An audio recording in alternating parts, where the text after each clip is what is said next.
Só queria lembrar vocês, dia 6, o que vai acontecer dia 6 aqui conosco? Dia 6 de outubro, parada 77. Então, só para lembrar, não teremos celebração nem pela manhã nem à noite, ok? E eu queria encorajar você realmente, hoje é o último dia, ou melhor, hoje seria o último dia, mandamos e-mail, mas nós transicionamos até a semana que vem, para você não deixar de ir. Por quê? Porque esse momento na vida da igreja que a gente para tudo, vai para um lugar, esse lugar muito especial lá no Vila Ventura, é um tempo realmente para a gente poder fortalecer os nossos laços, crescer mais na nossa intimidade, um tempo muito, muito precioso para nós como igreja. E nós estamos fazendo plano de pagamento já há algum tempo parcelado, agora é à vista. Mas deixa eu dar uma palavra bem importante para a igreja. É tão importante para nós que você esteja, que leve um amigo, alguém que está chegando aqui, convide para ir, que nós conversamos segunda-feira dizendo ninguém vai deixar de ir por questões financeiras, ok? É muito importante você entender isso. É valor para nós estarmos juntos. Então, se você hoje não pode pagar à vista, chega lá no balcão lá de informação e diz, olha, eu posso pagar assim, a gente vai ajudar você para que nós possamos estar todos juntos lá no dia 6. Amém, queridos? Então, é muito preciosa a tua presença lá. A gente quer encorajar você, no final da celebração, procurar ali. Eu queria destacar mais uma coisa sobre aquele missionário negro que falou ali. Gente, é tão impressionante ver as incoerências divinas, né? Porque ele chegou negro lá e sem saber o que aconteceria. Mas o fato dele ser negro, por onde ele anda, chama a atenção dos chineses. E o pessoal para. Lá na Coreia tinha acontecido isso com um dos pastores que foi conosco, negro, que todo mundo parava para tirar foto com ele. Ele era artista, né? E ele falava para nós assim, rapaz, eu estou nos meus 15 minutos de celebridade, dá licença, é uma piada, cara. Mas esse cara aqui impressiona, porque o chinês chega perto dele e ele começa a falar chinês, e ele fala chinês, mandarim, melhor do que alguns chineses. É impressionante. Isso é uma avaliação dos próprios chineses. Então Deus tem usado muito a vida dele. Ele hoje é o líder de toda a equipe lá, o orientador. Já está há 7 anos também. Então assim, a gente não tem noção. Deus vai pegando as nossas histórias e vai fazendo engenheiro, com PhD, mas deixou tudo no Brasil melhor. Ele disse, eu não deixei, eu levei tudo para lá e está servindo lá ao Senhor. Se Deus te chamar para a China, vai, meu amado, porque Deus quer te usar lá também. Viu, Pedrão? Eu não sei porque eu falei para você isso, mas amém. Vamos lá. Mara, né, se for para ir, vão juntos. Amém. Queridos, eu tenho algumas coisas para dizer nesse momento da série que estamos falando. Quantos estão lendo o livro de 40 dias, orando, tendo tempo para jejuar? Está sendo bênção para você? Muito bênção na minha vida, na vida da Martinha.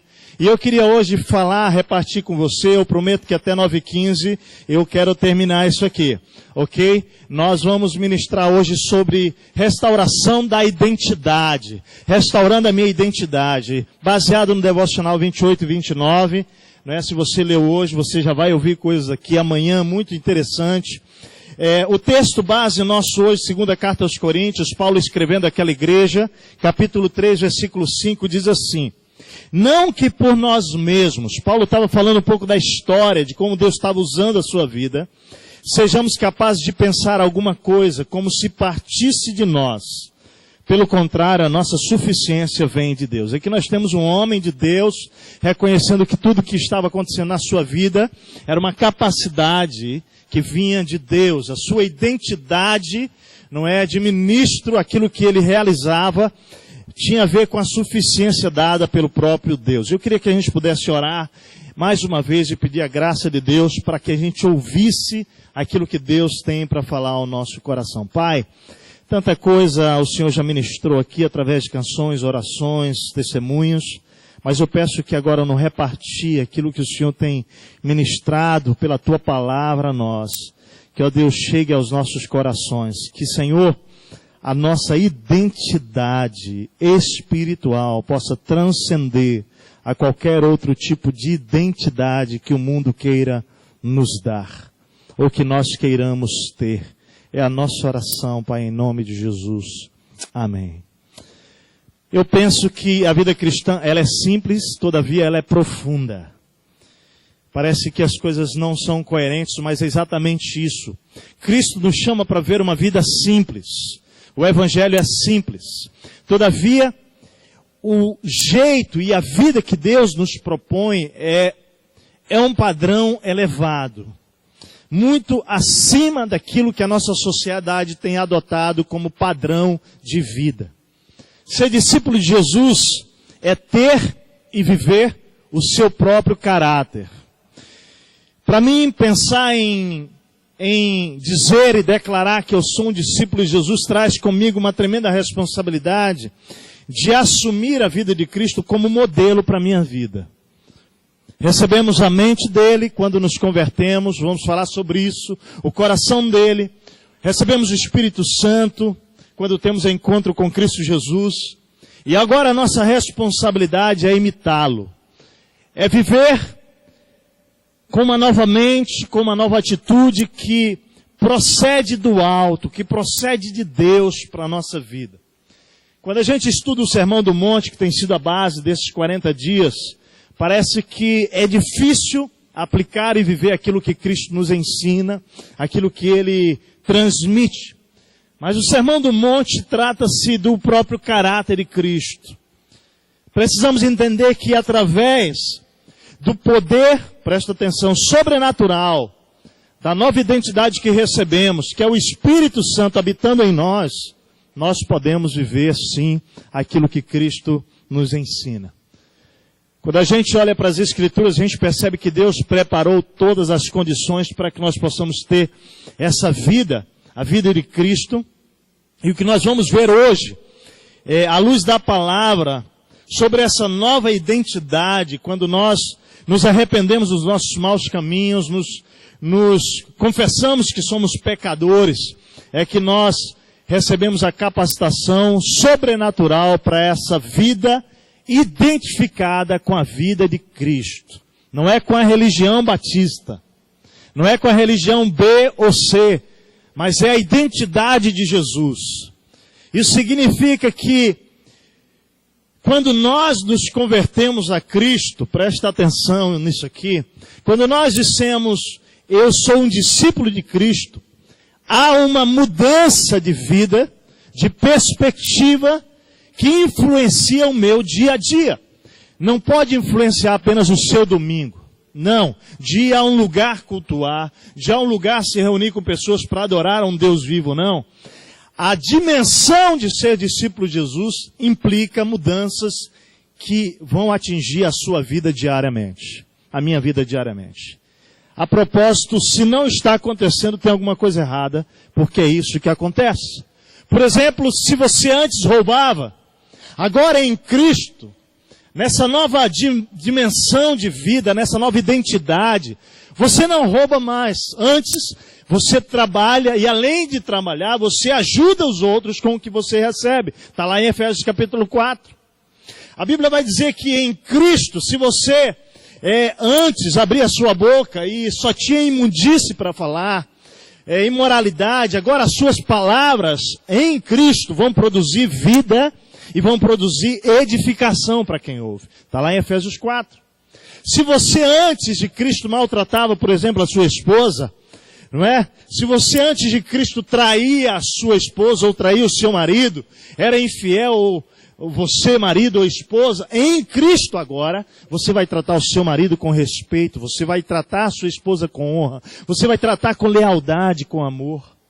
Se você antes, querido, mentia, agora em Cristo você não mente mais, você vive e fala a verdade. Se você antes era preguiçoso, agora em Cristo você é trabalhador, você anda com responsabilidade na sua vida. Se antes você adulterava, agora você é um homem fiel, uma mulher fiel, decente, inteiro da sua esposa, inteiro do seu marido. Se antes você era amante, agora você descobriu o seu valor, que você é uma mulher amada, um homem amado. Se antes você era um pai distante, indiferente, grosso, ignorante, que destratava os seus filhos, filhas, agora é em Cristo. Você é um pai amoroso, um pai cuidadoso, um pai carinhoso. Se antes você era uma mulher, uma mãe indiferente, que abandonou os filhos, filhas, em Cristo agora, você é uma mãe doadora, amorosa, acolhedora, responsável. Se antes você gastava o seu dinheiro em jogos, bebidas, vícios, ou consigo mesmo para o seu prazer, agora o dinheiro não é mais seu, agora em Cristo o dinheiro é dele, você é mordomo desse recurso, e você agora usa para o bem da sua família, para a sua saúde, você usa agora para abençoar pessoas. Se antes você amava o dinheiro, era escravo dele e usava as pessoas, agora em Cristo você ama as pessoas e usa o dinheiro para servir pessoas. Tudo muda na nossa identidade. Agora presta atenção, não é no eu era isso e agora sou isso que muda. Nós não estamos falando de terminologia. A Bíblia diz que você saiu das trevas para a luz, é fato. Que você estava morto e reviveu. Mas a mudança da identidade tem que atingir o seu dia a dia. Amém ou não, igreja? Amém. E deixa eu dizer, hoje de manhã eu comentei isso, eu tenho me incomodado com algumas coisas, porque alguém que se diz discípulo e a sua vida não tem transformação, eu não quero julgar, e eu quero dizer isso assim com todo temor, nenhum julgamento. Mas o que a Bíblia diz é que se alguém está em Cristo é o quê? Uma nova pessoa. As coisas velhas ficam para trás. Tudo que você fez de ruim fica para trás.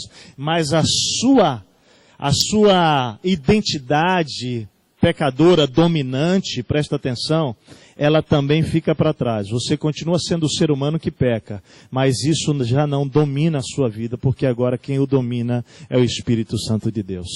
Tem que ter mudança. Agora não é você quem promove a mudança, é o Espírito habitando em você que gera mudança, amém? Então isso até tira de você o peso. Agora presta atenção. O Espírito vai convencer você. Ele vai te mostrar onde tem que mudar. E você precisa deixar essa obra acontecer.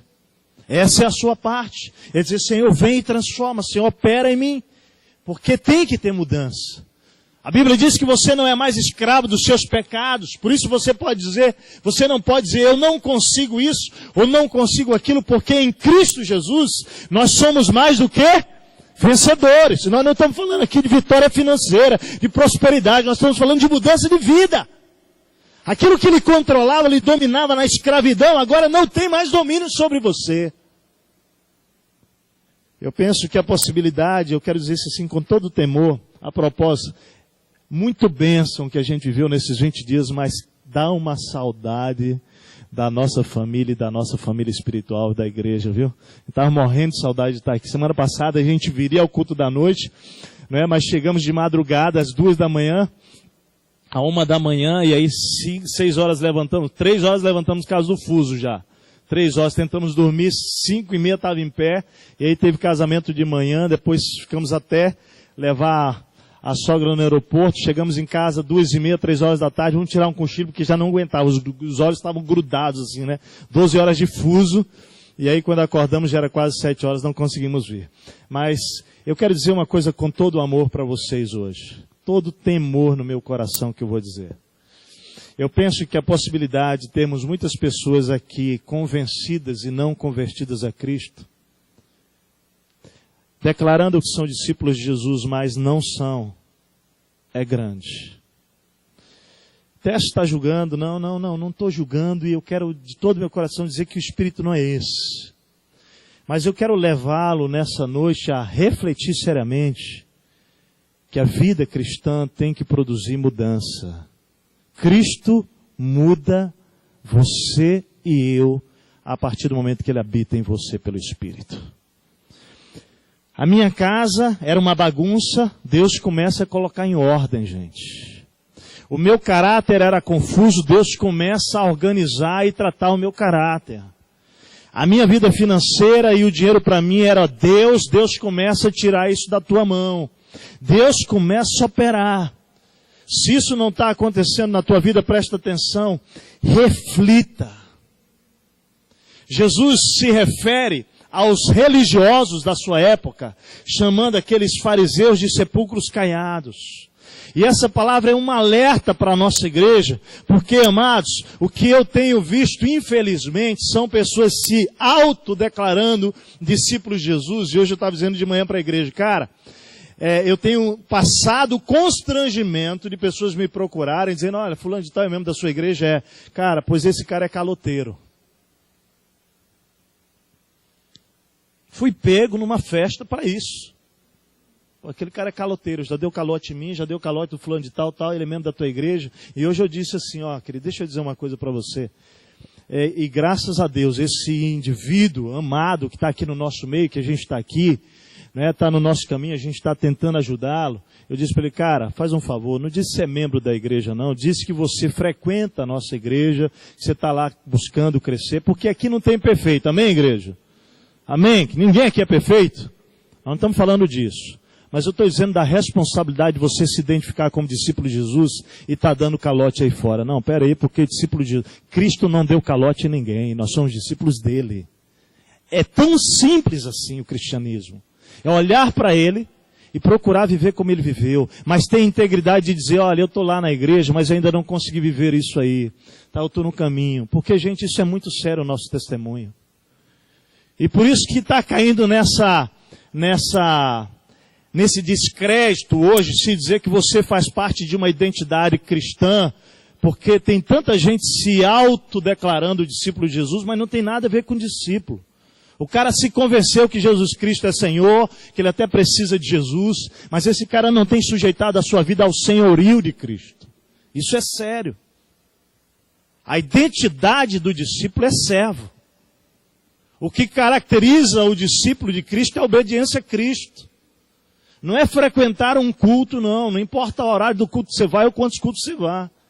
A determinação do discípulo é que eu tenho um mestre. E eu tenho dedicado a minha vida para segui-lo, com toda a minha imperfeição. Ele tem trabalhado em mim. Ele tem moldado a minha vida. E nós somos uma igreja transparente sobre isso. Nós jogamos abertos aqui. Não é? E nós queremos andar nessa dimensão. Quando a gente fala de ser discípulo, nós estamos falando do início da jornada, onde há um encontro pessoal com a pessoa de Jesus, onde, em primeiro lugar, nós assumimos que somos desgraçados pecadores. E a intenção da palavra desgraçado aqui é isso mesmo. Porque antes de Cristo a graça ainda não foi, já está liberada, mas não foi recebida. Então nós estamos fora da graça, desgraçados. Então, nós somos isso, nós reconhecemos que estamos como um caminhão descendo a ladeira, uma lombra desenfreadamente, arrastando tudo que tem à volta, destruindo a minha vida e dos outros. Essa é a vida, é a minha vida e a sua vida sem Jesus. Dirigidos pelas nossas paixões, pela nossa carne e desejos desenfreados, pelo eu.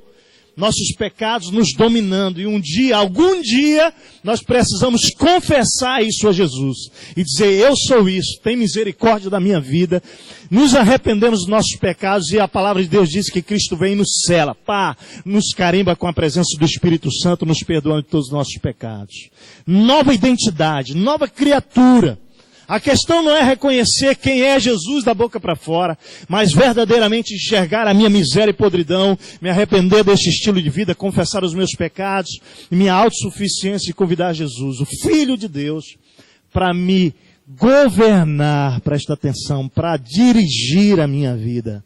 A partir desse momento, a minha identidade então é servo, obediência, exclusividade, rendição, submissão, morte do eu, das minhas vontades, entrega.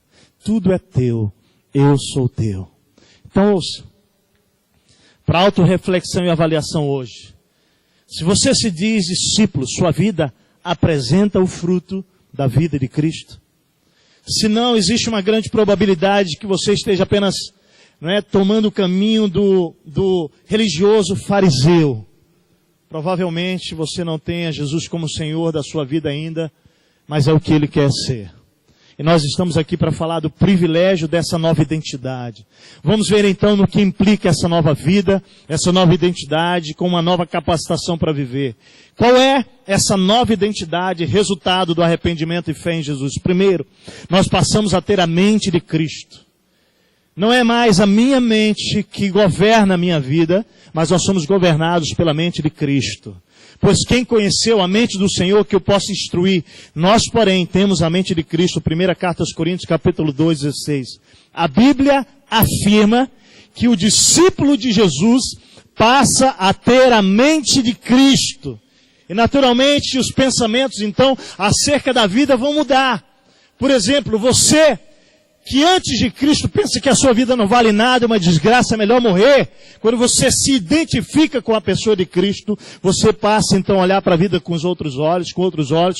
Você volta a desejar viver, porque você entende que você é amado e amada de Deus. Quando nós nos identificamos com Cristo, a mente, os pensamentos sobre mim mudam.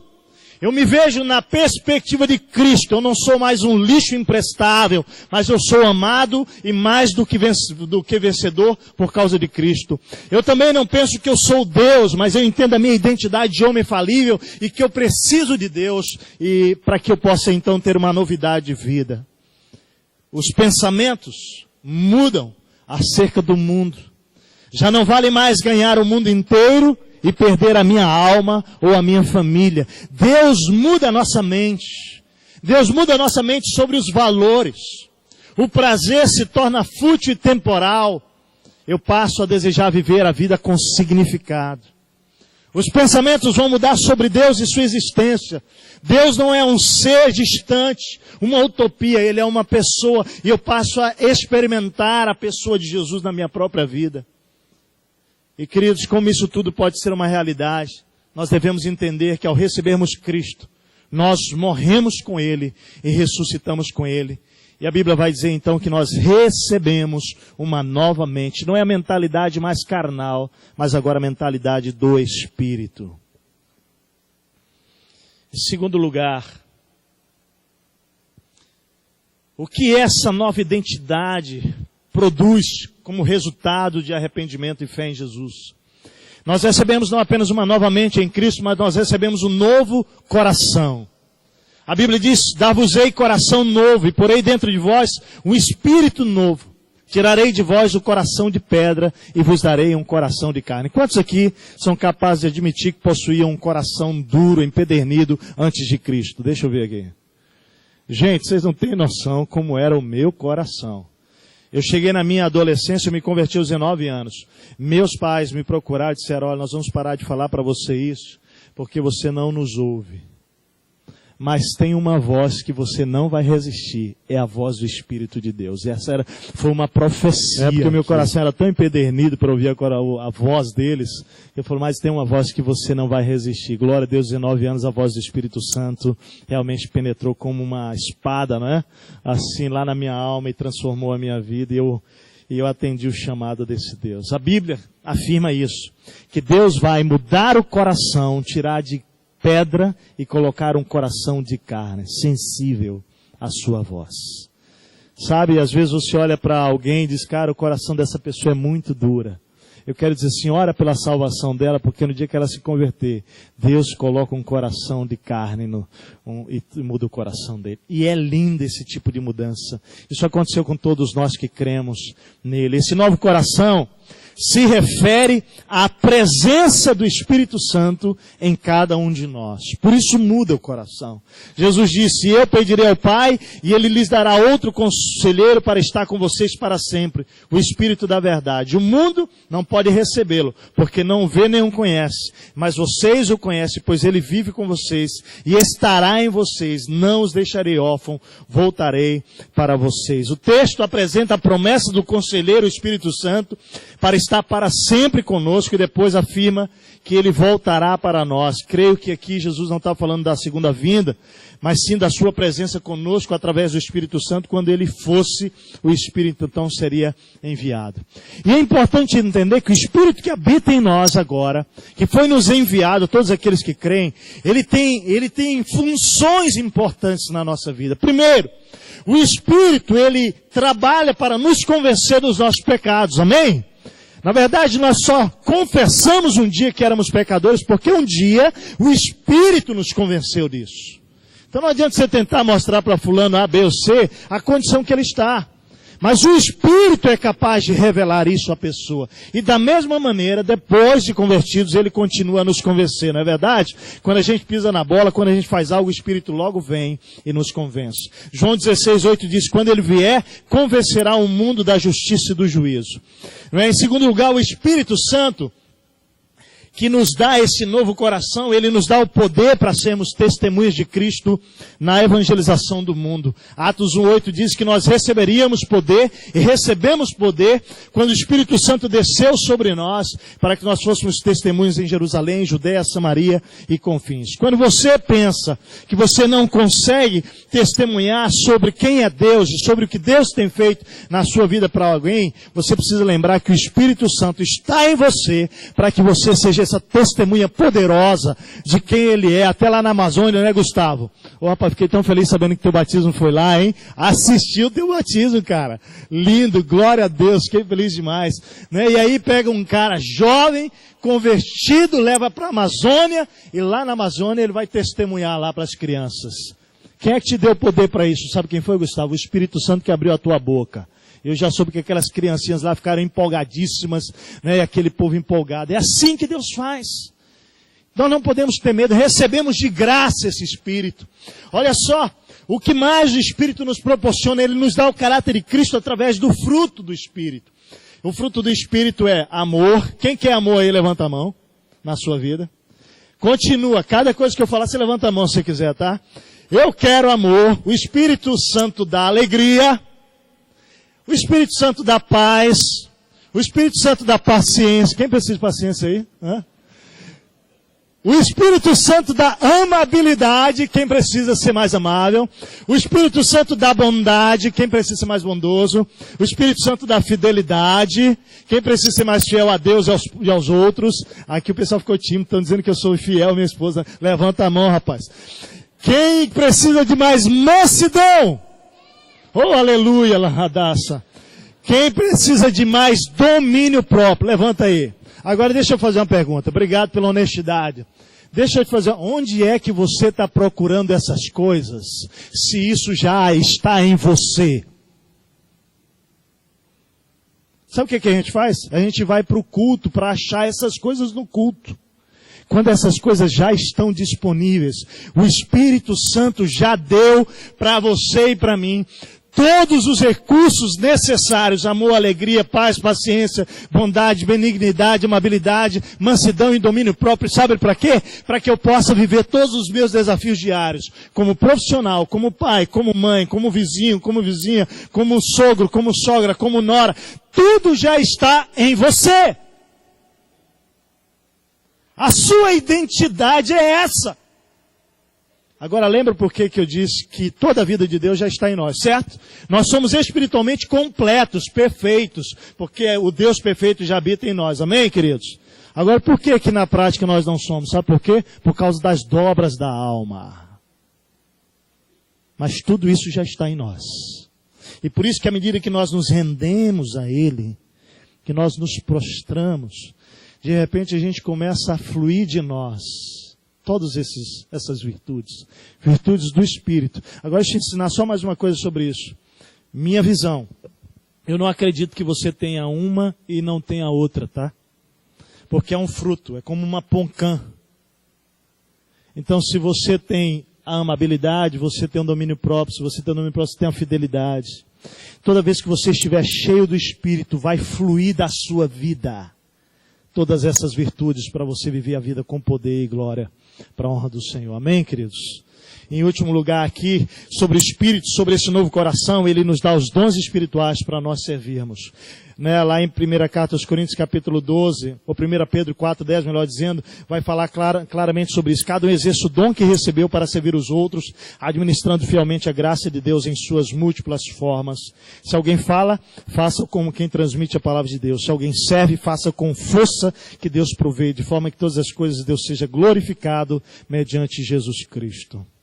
Tudo isso é fruto de um novo coração. O que mais faz parte dessa nova identidade?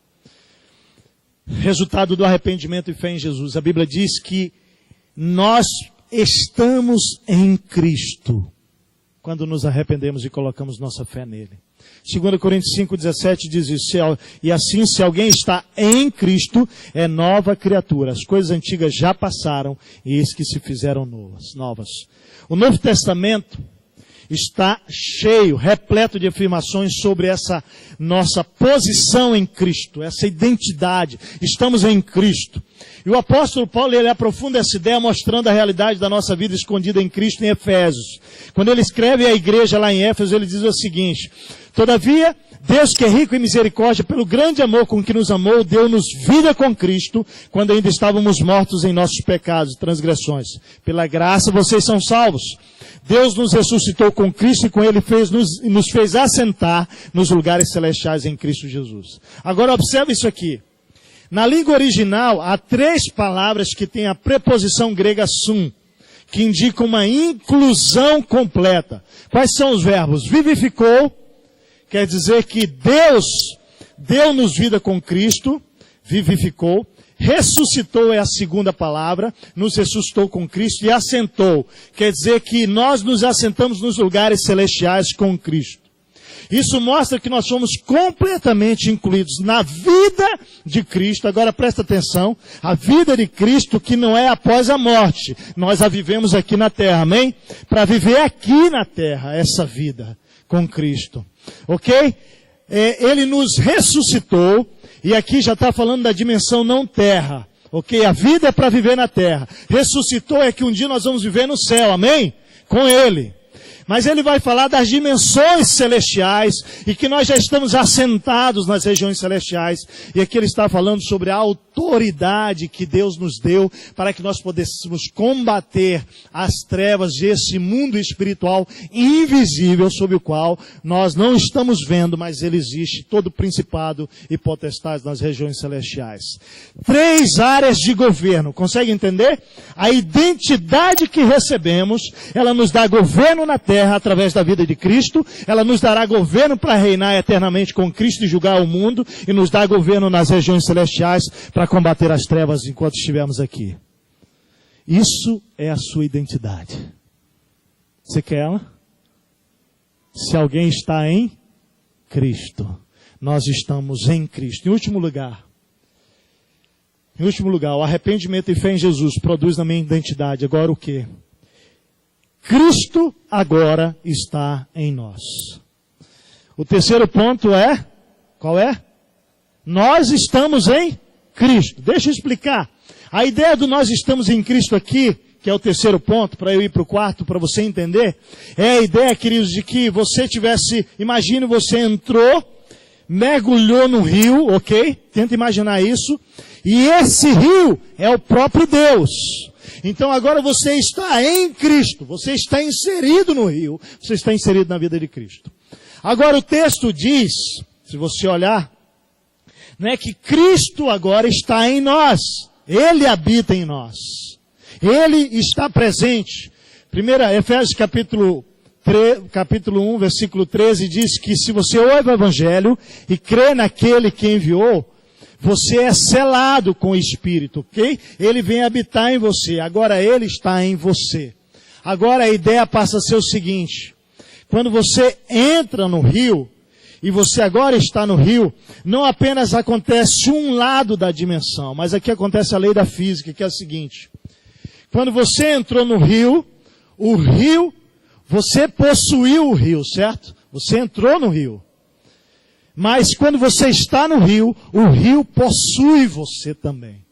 Isso é o que acontece no mundo espiritual. Quando você se conecta com Cristo, você está em Cristo, e agora Cristo está em você, fazendo morada, habitação em você. Então nós agora somos um ser o quê? Completo espiritualmente. Nada está fora de mim. Quando a gente vai para Ezequiel capítulo 47, versículo 1 a 12, vai falar sobre esse rio saindo direto do lugar da habitação de Deus, e que por onde esse rio passa, tudo ganha a vida do rio, ou seja, ganha a vida de Deus. É isso que você recebeu na sua identidade. Eu quero terminar então. As palavras que eu quero terminar são as palavras de Paulo e as palavras de João Batista. Primeira carta aos Coríntios, capítulo 15, versículo 13, Gálatas 2, 20, diz assim: fui crucificado com Cristo. Assim, já não sou eu quem vive, mas Cristo vive em mim. Olha a minha identidade. A vida que agora vivo no corpo, vivo pela fé no Filho de Deus que me amou e se entregou por mim. Por isso que ele também afirma lá, né, em 1 Coríntios 15, 31, dia após dia eu morro. E aí, João Batista diz: convém que ele cresça e que eu diminua. Feche os seus olhos. Eu queria orar, queria apresentar diante de Deus a sua e a minha vida. Deus nos dá a sua identidade, caráter, vida, poder. E assim nos capacita, querido, para obedecermos a sua palavra, imitá-lo e viver a nossa vida como Cristo viveu nessa terra. Ele nos dá a mente, Ele nos dá o coração de Cristo. Além disso, Ele nos batiza em Cristo com o seu Espírito e habita em nós. Que identidade! Essa é a sua identidade. Põe a sua mão no peito aí e diz assim: Senhor Jesus, obrigado porque Tu habitas em mim. E a minha identidade está firmada no fato de que Tu habitas em mim. Você pode declarar como Paulo: não vivo mais eu. Declara isso aí com toda a fé: não vivo mais eu, mas Cristo vive em mim. Pai, eu quero orar nesse momento pela Tua igreja e quero apresentar a vida daqueles que estão conectados conosco também pela internet agora. Porque, Senhor, o que Tu vens falar ao nosso coração essa noite é que nós temos uma identidade. E essa identidade é a identidade do Teu Filho Jesus. Obrigado, Senhor, porque a presença do Teu Espírito em nós nos dá de graça esta vida. E nós a recebemos pela fé, Senhor. Mas nós queremos continuar vivendo pela fé. Crendo, Deus, que Tu nos capacitas pelo próprio poder presente em nós da vida de Cristo, a vivermos, a agirmos, a pensarmos. Recebemos a Tua mente, Senhor. Recebemos o Teu caráter, Senhor. Recebemos a Tua própria vida. Eu peço, Senhor, que nesta noite a Tua igreja aqui reunida ou conectada conosco, onde quer que seja, que ela possa entender, Pai, o presente que o Senhor nos deu, a sua identidade, Senhor. Nós não precisamos viver a vida miserável que temos vivido, porque o Senhor nos ressuscitou com Cristo, porque o Senhor nos vivificou, porque o Senhor nos colocou nas regiões celestiais, Pai. O Senhor nos estabeleceu, Senhor, espiritualmente, com toda a autoridade necessária para viver nessa terra. Ó Deus, governando no poder do Teu Espírito Santo, para proporcionar a vida do Senhor, não apenas para a minha vida, mas para a minha família, para os meus amigos, para os meus vizinhos. Por isso, Pai, eu peço que nessa noite a Tua igreja possa tomar uma resolução. Nós queremos sair daqui, Pai, resolutos em dizer não para a nossa identidade, aquilo que eu tenho criado. Deus, eu quero dizer não, e eu quero pedir que o Teu Espírito nos convença a dizer não para a identidade que o mundo está estabelecendo em nós, Senhor. Nós queremos dizer não para a identidade que talvez os outros estão impondo em nós, para dizer: Senhor, eu Te pertenço, e a minha identidade está firmada em Ti, Senhor. Eu sou Teu, eu sou filho, eu sou discípulo de Jesus. Querido, eu quero orar com você nesse momento. Eu queria que você continuasse em espírito de oração, com seus olhos fechados. Mas eu quero orar com pessoas hoje que querem romper com a identidade que você talvez esteja vivendo, que seja tão distante da identidade que Deus te concedeu pela graça. Talvez a identidade que você esteja vivendo seja a identidade que o seu pai lançou sobre você, ou sua mãe, que você não seria nada, que você não daria nada, que sua vida não daria certo. Talvez você esteja vivendo a identidade, dizendo que você seria uma prostituta, seria isso, seria aquilo, que você seria um ninguém, mas a sua identidade, ela foi dada por Deus para você, amado. Você é filho, você é discípulo amado dele. E nós estamos hoje aqui convidando você para romper com qualquer outra identidade, para dizer: Senhor, a minha identidade está firmada em Ti, é isso que eu sou, Teu filho. Teu filho amado.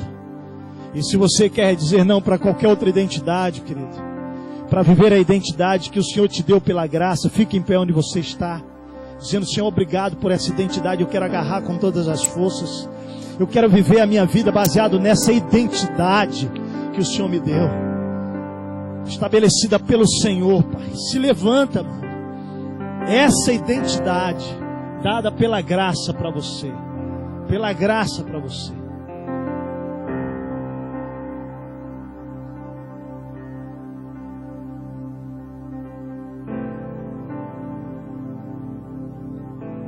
Espírito Santo de Deus, nós estamos na Tua presença, Senhor. Senhor, tenha liberdade, Espírito, para nesse momento desfazer, quebrar qualquer identidade, Senhor, que tenha sido lançada e projetada sobre qualquer pessoa que não venha do Senhor, porque nós somos filhos Teus, nós somos novas pessoas, novas criaturas, que recebemos da parte de Deus uma nova vida, e é isso que nós somos e queremos viver, Pai. Senhor, aqui estamos nós, na Tua presença, dizendo: Senhor, eu quero romper com toda identidade que não seja aquela que o Senhor me deu, com a identidade da vida de Cristo em mim, me capacitando a viver uma nova dimensão de vida, Senhor, que é a dimensão da vida do Teu Espírito.